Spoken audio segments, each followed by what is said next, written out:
Hello everyone, good evening. Welcome to Real Hair Revelations. I apologize, I'm a little tardy for the party. My phone kept tripping. It kept the screen kept going dark and I couldn't see anything, and so it was a little crazy. So I'm gonna wait for a few of you to join. But in the meantime, while I am waiting, if you are watching this on replay, do me a favor and type in replay. If you are watching this live, of course, tell me that you're watching live. Leave me a comment. Give me some likes. Give me some love so I know that you are watching and I can actually see you and that Facebook is not tripping again. I'm really excited about tonight's topic. This whole month, we're pretty much dedicating to topics surrounding Nappily Ever After. If you watched a couple days ago, you probably saw the live watch party that we had, which was so cool, so fun. My phone ended up dying, but that's okay. Got it back, and we continued the watch party and the after party, and that was a great conversation with you guys. Thank you so much, Ebony. Thank you. Thanks, Samara. And so I'm really actually happy to talk about this topic. I think a lot of times we see someone's hair or beauty in general of how they look in the moment, and it's really just a snapshot in time, and we don't always see their struggle or know that they even had it. So a lot of times when we are looking at, thanks Eva, a lot of times when we are looking at their pictures now, a lot of times people have figured it out, and we don't see that time when they were like struggling. So I actually posted a picture of myself from when I was 19. Hopefully you guys saw it. I sent it out through email, and I also posted it here right before I went live. But it was rough. I was relaxed most of my life, and when I turned 19, my hair was severely, or 18, my hair was severely damaged from relaxers and things like that. And my mother was like, let's just cut it off. Let's just cut it off and start all over. And so this time in my life is actually the third time that I've gone natural, and the only time in my life where I actually figured out what I needed to know. And I'll get into that and why that is and what the difference between then and now is. But if you saw that picture, despite the fact that it's grainy, it's definitely grainy. It is, my makeup is super whack. And I can happily admit that. Back then, this is, 2001-ish. We had digital cameras, but we didn't have like we do now. We didn't have phones with like HD pictures and things like that. And I think my boyfriend at the time had taken that picture. His mother had taken that picture of he and I with one of those like old school point and shoot cameras that you would, disposable cameras that you would throw away. And in that photo, I was not happy. Like, in my life, I was happy, but I wasn't happy with how I looked. Wasn't happy with how I felt. This is also the days before like YouTube makeup tutorials. So I know my makeup is terrible. The photo is grainy and all that. But despite all that, it's very clear that my hair in that picture is very dry. It's very clear that it's uneven. It is, you may or may not be able to tell that there was a severe amount of split ends. It was just all around bad. And I think a lot of times when you see brand owners, a lot of us who are Black beauty owners, a lot of us have created solutions for ourselves that have kind of organically turned into a business. And that is definitely the case with me.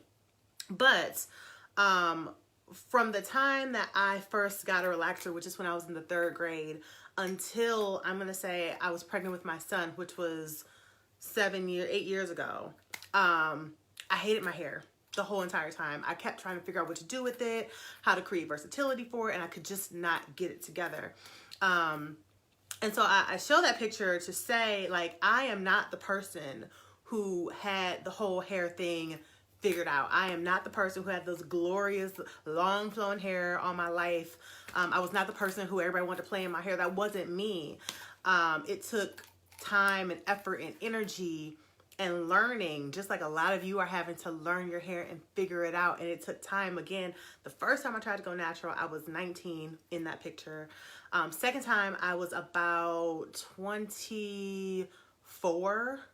And even then it was a mess.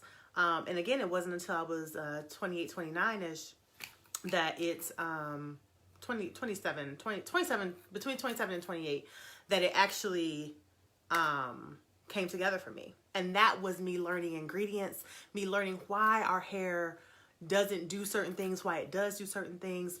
And I was just talking to someone today, doing an interview with them about hair in general. And I was telling them that a lot of times we as Black women, we don't need more shampoos. We don't need more conditioners. We don't need more edge controls. We have plenty of that nowadays, right? I mean, it's definitely room for more brands and things like that, but you do not have a shortage of shampoo. I can guarantee you. I don't even know some of y'all. And I know that you don't have a shortage of shampoos. I know you don't have a shortage of conditioners or edge controls or, moisturizer, what have you. Think about even when I first went natural for the third time, which was just 8 years ago. It wasn't even a decade ago. Black hair products were not as plentiful as they are today, right? This was just 8 years ago. When I think about it, it sounds crazy. But back then, when I was pregnant with my son, the brand that everyone knew was Carol's Daughter, right? Everybody knew about Carol's Daughter, but Carol's Daughter was not in Macy's. It was not in Target. It was not in Walmart. It wasn't readily available any and everywhere you had to go. It was always that little kind of off in the cut, black shop owned by a really dope Black woman with a Erykah Badu kind of rap. You had to buy at those sorts of places. Shea Moisture was not around like it is now. It was around, but it was very underground. It had this really basic looking bottle. You can only find it at flea markets and stuff like that. And since then, the industry has grown dramatically. Nowadays, you have no problem finding products. You can go to your local Walmart, Target, CVS, Rite Aid, Kroger, what have you, and find products created for and marketed to you. But at both ends of those spectrums, and I say this all the time, when we had not enough products and now we have almost too much products, in the middle, we still as a whole, as a group, we don't know what to do with our hair, right? We still have women complaining and struggling and frustrated with figuring out their hair in the same way that I was, each and every time I tried to go natural until I finally got it together. So the issue is not lack of products. The issue is not finding the right product necessarily. The issue is that you don't have adequate education.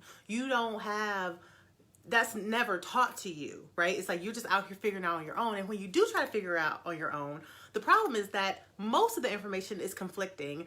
It's incorrect. It's misleading. It is misinformation, all that sort of stuff. And so as someone in the buying process looking for, what do I buy? You don't know what to do, because over here, this website says that, parabens are terrible. This website says parabens are fantastic. This other website says that, what are those things called? Silicones. Silicones are good within reason. Other ones say stay totally away from silicones or run away if you see them. It's just it's all over the place. And it's well, as someone who is not a cosmetic chemist, as someone who is not making hair products on a daily basis, how in the world are you supposed to know what you're supposed to do for your hair? So that is why, again, the Naturalicious Nation exists. We always try to make sure it's brand agnostic. So no matter if you're using Naturalicious or some other brand, that information is relevant to you and useful to you. Because again, as I've told you guys, I really don't wake up every day trying to sell hair products. That's not my jam. That is not what really gets me going. What really excites me is creating solutions for the problems that you have. And, I realize you guys have issues with breakage. You have issues with growth. You have issues with your hair being weak, those sorts of things. So I want to create solutions that solve those issues. I have no desire to create another one of many sorts of things. And so it's just really interesting looking back at my own photos, seeing that, I went through this struggle too. I really, really hated my hair. I remember when I got engaged. I'm divorced now. But I remember when I got engaged, my hair was it was still relaxed. I had not yet gotten pregnant with Caden. My hair was relaxed, and I had found this spray, and I think it was by Isoplus or something. And I found that if I sprayed this hair spray on my hair, it actually caused my relaxed hair to start to wave up a little bit. And so I was just really excited because I was oh, I could get some sort of wave to my hair. But the problem with that was I had to spray a ton of it. So I would literally use a third of the bottle every time I sprayed my hair with this stuff so that my hair would wave up. And when I look at the pictures from it, like it didn't even look that good, right? It was kind of whack. But again, this is me trying to figure out what that right mix of products for me was.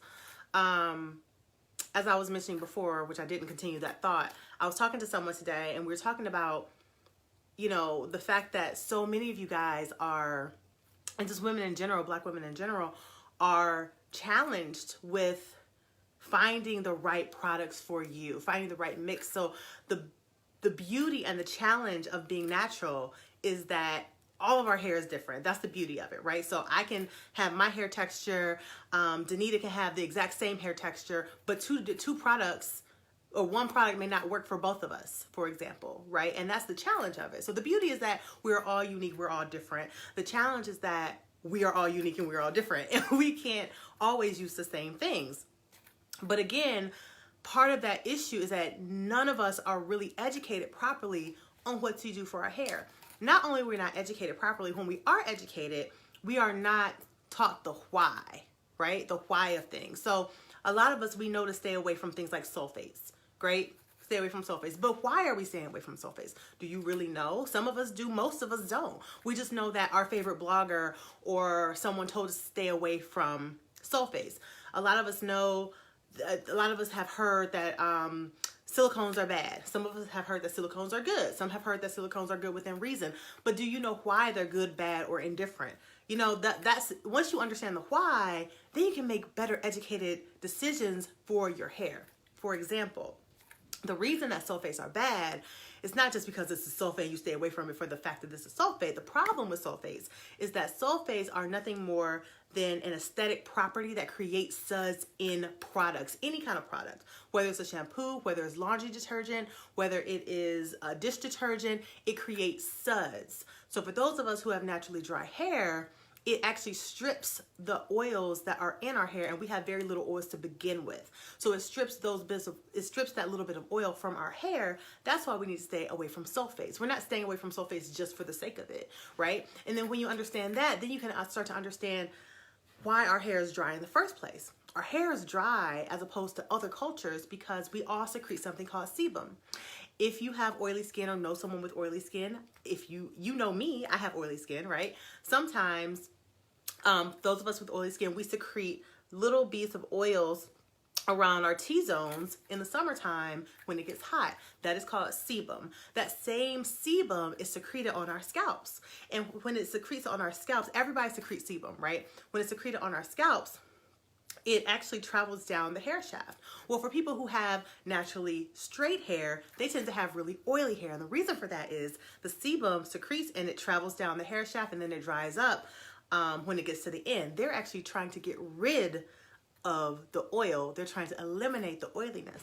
However, those of us who have naturally dry hair, we tend to have coils and kinks and waves and curls, and the sebum has to get through all of that before it dries up, but it doesn't have the opportunity to. So it actually dries up before it reaches the ends. That's why your ends are so dry as opposed to your roots, right? Your roots may still be dry, but your roots tend to be less dry and brittle than your ends, and that is the reason, because it does not have the opportunity to get to the ends. So when you understand why your hair is dry at the ends, then you can start to understand that sulfates are really negative for you, because again, you only have this much oil in your hair to begin with. So for something to strip it away is highly detrimental. Then you start to understand that dryness leads to breakage and brittleness and shedding and split ends, and now you understand why your hair is not growing. Does that make sense? Because again, it's not that your hair is not growing, it's that your hair is breaking as fast as it's growing because it's so dry, because the sebum can't get to the ends, and you're using a sulfate shampoo, which is taking more moisture away from your hair, right? So all these things tie in together, but most people won't teach you that stuff. They just tell you stay away from sulfates, and you're supposed to just stay away, but you don't understand why. So when you go to the store, you're looking for products, and you're like, okay, I stay away from sulfates, but this label over here on this bottle says it's all natural. So I'm just gonna buy that, even though it says sulfate on the label, but the front of the label says natural. So it must be okay. But if you understand how hair works and how our hair specifically works, then you already know out the gate, regardless of what it says on the front of that label, you're going to stay away from it because it says sulfates, right? So that's the challenge, and that's the problem that we are not taught as Black women. I've said this before and I'll say it again. There's a lot of money to be made in you not knowing what to do with your hair, because the more confused you are, the more likely you are to spend more money trying to find a solution for yourself, right? How much money have you spent on products, right? How much money have you spent how much effort and energy and frustration have you spent in time trying to find the right product? How many products do you have currently in your bathroom, in a drawer or in a cabinet that didn't work for you? And it's just taking up space now because now you're on to the next because those 10 or 12 products didn't work, right? But again, when you start to understand those things, then you can make educated decisions. And then with the educated decisions comes you finally figuring out how to make your hair curl up and perform predictably each and every time. Because that's what we want, right? We want predictable results from our hair. We want to know when we do a twist out in the morning, it's not going to be a fail, right? We want to know that, like, if you guys saw my picture that I posted earlier today, you saw my hair. This is the same hair, same outfit I got on right now, right? Different earrings, but same outfit. You guys can tell now that my hair, if you saw that picture, my hair has swelled up some. That's from the humidity. It's hot here in Michigan right now, right? So it's swollen up, but my hair is still curly, it's still defined, right? I'm not concerned or worried that my hair is going to just fall flat because of the humidity, because I can get predictable results from my hair based upon my knowledge of how my hair works and what products my hair needs and the steps and the order in which I have to do things in order for my hair to do what it do every day, right? That's what we want. We want that predictability. We don't want to wake up and cross our fingers like, oh snap, I hope it work out today. I got a big meeting. If it don't work out, I guess I'll just put on a head wrap. You know, you don't want that. You want it to do what it's supposed to do every day. So I hope that these Real Hair Revelation videos are helpful to you, because that is exactly why I do them every week. As I've said before, these are always brand agnostic. So if there is a Naturalicious product that is relevant, then, and someone asks about it in the Q&A, I may bring it up. But for the most part, we don't necessarily talk about Naturalicious products during Real Hair Revelations. I don't get paid to do Real Hair Revelations. I do it because that's my passion. It's what I love. I love to see that light bulb go off and those comments come in when you guys say, oh, I get it. I understand it now. And to see when you guys come into the group and then you shift from, okay, this is how my hair was and here's how my hair is now. Like Erica Saunders, she's one of the people. Kim Mills, tons of you who are in the group. Ebony Williams, I'm just naming people off the top of my head. Some of you have come in completely frustrated, annoyed, irritated, just done with this whole natural thing. And then you finally get the education, you understand, and now your hair is thriving and is doing what you want to do predictably every single time. That's why Real Hair Revelations exists every single Thursday. So feel free to have a laugh at my expense at that terrible photo. But I even look at it myself sometimes and say, wow, look how far your hair has come from dryness and brittleness and split ends, and literally crying about my hair all the time because I could not get it to function right. It was, I remember, wanting to have my hair curl up, and I would use, I would try to put it in rollers and get that natural looking curl, and it never looked natural. And it was still dry, it was still brittle, it was still breaking, and it felt like it was never growing. But again, it wasn't that it wasn't growing, it was that it was breaking as fast as it's growing. And so I never saw the length or tension, but I didn't know that. And a lot of you out there don't know that either. So I hope that these weekly videos are very helpful for you, and that they encourage you as well. So thank you for all the compliments on my hair. Kina, if you, the before picture is actually in this group. It's literally the most recent post that I made right before this. So if you hop off of here and you go look at the photo, you will be able to see the before and after. So you'll see how my hair looked this morning. Again, this is how my hair looks right now because it's humid and so it's swollen up a little bit. And I actually like it like this a little bit better. It's got a little bit more volume to it than it did this morning. But yeah, that before and after picture is right here in the group on the most recent post. So again, have at it. But again, keep in mind, this is in the days before great digital cameras. This is in the days before YouTube makeup tutorials. So my makeup is whack. the photo is grainy, my hair is terrible. Irregardless of all of that, it's very easy to see that my hair is very brittle, dry, all that sort of stuff. Thank you, Lakeisha. Thank you. I'm so glad you said I look beautiful. I appreciate that. It's so good to see all of you. And again, it warms my heart every single time I see y'all posting, you know, your transformations.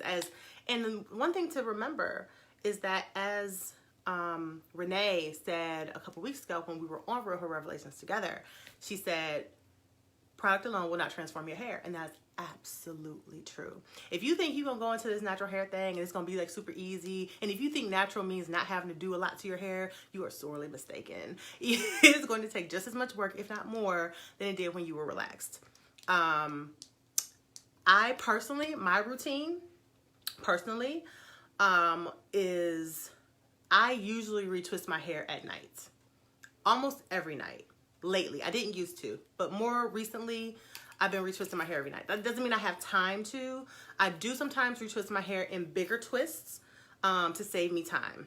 However, if I'm feeling lazy, which will probably happen tonight because I have a lot of stuff to do after we get off the call, off this video tonight, I will take my hair, put it into a bun, so to speak, and I will then kind of tuck my ends in so that it's protected. It will also help to stretch this part of my hair out. So my hair will be up in a bun kind of like this tonight. And then I'll tuck the ends in so that they are protected and so that they also maintain their curliness in the morning. And then I'll undo that and I'll gently kind of just fluff it out and let it kind of fall where it wants to fall. That's what I'll do tonight if I'm feeling lazy. But usually I retwist my hair every night. If I don't retwist my hair, if I do retwist my hair, I actually will take it by sections, and I'll take, you know, kind of decent sized sections, and I make sure that I do a few things to it, okay? I put step 2, which is our, first of all, I spray our Heavenly Hydration Grapeseed Hair Mist on it because, again, understanding your hair, you start to realize that our hair functions better when it is moisturized, right? You never want to style hair on a completely dry head of hair. It is more prone to breakage, is more prone to brittleness and shedding, certain types of sheddings and all those sorts of things. I feel like my light is like not cooperating right now. All those sorts of things, right? So again, when you start to understand how hair works and how your hair works, then you know what to do for your hair. So I spray the Heavenly Hydration Grapeseed Hair Mist on my hair, the section. And then I take step 2, which is the Moisture Infusion Styling Cream. I then put that on my hair, on the section. Then I take a little dab of water, just a little bit, not enough to wet my hair, but enough to moisturize it. Because remember, water is life. Almost every living organism in the world requires water to live. Your hair is no different. It requires water to thrive. So I then take a little bit of water and I put them on the ends and the shaft of my hair, and then I begin to twist my hair, right? And then I twist it up and then I move on to the next section. And that's what I do. So again, Heavenly Hydration Grapeseed Hair Mist to moisturize and also to strengthen my hair. It has grapeseed oil in it, which helps to strengthen your hair every time you spray your hair with it. It has ceramides in it. Ceramides are a naturally occurring protein strengthener. So I spray my hair with that first. Then again, step 2, then a little bit of water, and then I twist. That's what I do. I also make sure that I sleep on a silk pillowcase. I don't usually wear a scarf unless I am trying to make sure my edges are laid down for the next day. I usually don't sleep in a scarf because it generally is going to come off anyway. And I don't like bonnets because they be all, I don't know, it bothers me, like the elastic around my head. It's uncomfortable to me. But to each his own. If you want to do a bonnet, by all means do a bonnet. Me personally, I don't do a bonnet. I just sleep on a satin pillowcase. Silk pillowcase. I even carry my silk pillowcase with me. I have one in my suitcase that I keep there so that when I travel, which I travel a lot for work, I have it and I just put it on the pillows wherever I travel. And then that's it. It's not a big, to do. It's not a big whole routine. Most of you have seen my wash day routine videos that I've done before. If you haven't seen them, you can find them on YouTube. You can also find them here in the group. And it's a very simple process, but this whole, just the internets have us thinking that natural hair has to be really complicated and hard, and like 4C hair can never get 4C hair can never achieve curl definition. And that's obviously untrue. And one of the reasons I always like to show that before picture of myself is because when I do my wash tutorials, a lot of people will tell me, who has had this head of hair all my life, right? So I think I would know what type of hair I have. They like to tell me, oh, you don't have tightly coiled hair. Like, girl, what? Like, I've had this hair all my life. I know what I have. Here's what I used to look like. Here's what I look like now. Because again, I understand how to make my hair do what I wanted to do. And you can do the same thing. That's the big thing. You can do the same thing too. If you are educated properly, you understand your hair, you understand ingredients, and you understand what your hair is going to need, regardless of the brand that you want. Because I get people all the time asking me, well, what about this brand? What about that brand? The brand itself doesn't matter. What matters is what's in those products and then the formulation of each one, right? So start with the ingredients, find out what your hair needs in general, then find out what your hair needs specifically, and then you will find yourself a lot less frustrated. So I hope that my routine breakdown has helped you a little bit. Also knowing that I sleep on a silk pillowcase. And yeah, that is real. My routine is very simple. I don't do a whole lot of fuss and muss around my hair. I do protective styles every now and then. I was in one from March until recently. Just took it out. I probably wear my hair like this for a while until the winter time, and then I'll probably put a protective style in it again. So, you know, it's very simple. It doesn't have to be complicated. And again, another why I like to show that before picture, because people always tell me what my hair type is. Like, you have, you know, 3C. Thank you, Renee. They'll be like, she got 3C or 4A hair. Like, no, I don't. I have 4B-ish, 4C-ish hair. But again, there's this misconception that if your hair is, you know, 4C, or some of y'all like to joke around and say your hair like 5X, that it can't have curl definition. It can't be big. It can't have movements like this. You know, it can't be fluffy and it can't be soft. It's going to feel like a Brillo pad. This is completely untrue.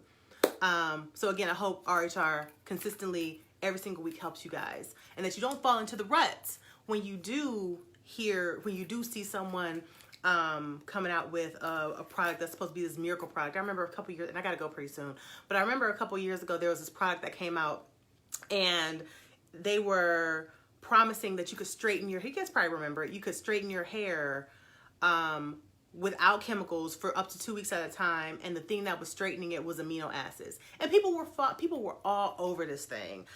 It ended up coming out that it obviously was a chemical, because there's no way for you to straighten your hair for any length of time, temporarily or permanently, for that long of a time, for 2 weeks, and there not be a chemical in it. Now, even if you use a pressing comb or a flat iron, if you got natural hair, you put some water in it, it's gonna revert right back, right? I've never used photogenic, Renee, so I'm not sure, but I've heard of it.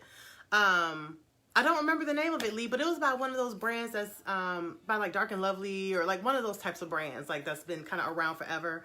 But it came in a box. I remember going to a hair show. They were giving it away to people to try. A lot of the influencers were using it, and obviously they're being paid sometimes, and they were saying, oh, I love it, and it made my hair do all this great stuff. But it ended up coming out that people's hair was not reverting. Some people's hair was not reverting back to what their natural curl was, because of course there's chemicals in this stuff. But they were selling it and telling people, oh, there's no chemicals, it's just amino acids, you know. And thanks, Corey. But of course there are, and like mentally, you guys know that you've had your hair long enough to know that there has to be some kind of chemical in order for it to make it straight for a 2-week period at a time. People were, you know, they were saying you can go swimming in it, you can take showers in it, your hair's gonna stay straight for 2 weeks. But you know this, but because of marketing, and I think I'm so sensitive to it because that is my professional background, is marketing. So I'm very like keenly aware of things that they say and buzzwords that they use. And, you know, people were falling for this and using it, and obviously their hair was starting to have issues because it wasn't reverting, because of course it's a chemical that's straightening your hair for up to 2 weeks, you know. But that's the thing, like, you know, when there is education and you guys do get it, it's my hope and my prayer that you guys don't fall for the whoop-de-whoop every time some new brand comes out with some new fangled thing that in your heart of hearts you already know sounds too good to be true, but because it sounds too good to be true and you want that, you try it anyway, and you end up having this damage to your hair, like a lot of people did with this particular product, right? There's another brand, Eco Styler Gel, right? They're coming out. We'll do a whole Real Hair Revelations on this later. They're coming out with a CBD based gel. Okay. First of all, CBD is derived from marijuana, aka weed, right? It is ingested a lot for health reasons. You can get it over the counter now. And I don't know all the details of it. Actually, Mike, who is my boyfriend, he's actually a CBD expert because he sells it for his job. But so maybe we'll have him come on here and give some more tips. But nevertheless, he and I had a conversation about it last night. And I was like, you know, they're selling CBD based, or a product that is a hair gel that has CBD in it. Marijuana and CBD does nothing for your hair. Why are they, you know? And he was like, you know, it's just another one of many buzzwords. It's a hot product right now. Everybody's into it. People are taking it, you know, internalizing it. And so they're putting it in a hair gel. But trust me, y'all, it's not going to do nothing for your hair. Marijuana, CBD is not going to do anything for your hair. So when you see this newfangled gel that's coming out, you know, don't fall for the woo-doo. If you want to try it because it's a gel, by all means do that. But don't try it just because it's got CBD in it. It's got a big picture of a weed leaf on it. Like, it's not going to change your hair in any kind of way. In fact, make sure you check those ingredients because, as a lot of you know, Eco Styler came out not too long ago with a carcinogen in their products, which is cancer causing. So if I were you, I would check regardless. But think about Argan Oil. How hot Argan Oil was just a few years ago. Kim Kardashian even had an Argan Oil, and we know Kim Kardashian ain't nowhere mixing up nobody's Argan Oil, right? But it was the hot buzzword / ingredient of the moment, and everybody has something with Argan Oil in it. What a lot of you guys don't know is that if you look at the ingredient list, sometimes that hot ingredient is the dead last ingredient. So as long as they have a smidgen of it in there, they can say that it is infused with whatever. It doesn't mean that it's in there very much at all. Just a little bit, and they can actually legally say, well, it's infused with argan oil or CBD or whatever the hot thing is. Coconut oil is another one. Yes, exactly, Samara. It's just like coconut oil, you know. So make sure you check the ingredients and all of that. And again, I hope that my before and after picture has inspired you to understand that, you know, your hair can change. You can shift from, you know, really not liking your hair, hating your hair, what have you, to really loving it and getting predictable results every time, just with a bit of education and understanding about what your hair needs. So I have to go actually have a meeting like right now. Go figure it, like 9 o'clock at night Eastern time. But I do, so I have to go. But thank you guys for watching tonight. And let's have a conversation about it. Let's talk about, you know, what challenges that you're having with your hair. Leave them in the comments below and let me know. I would love to continue this conversation and find out what it is that you guys are struggling with, and, you know, maybe how I can help, or maybe some of our fellow group members here can help as well. All right, thanks you guys. Have a blessed night. Mwah. Love you. Bye, pretties. Bye.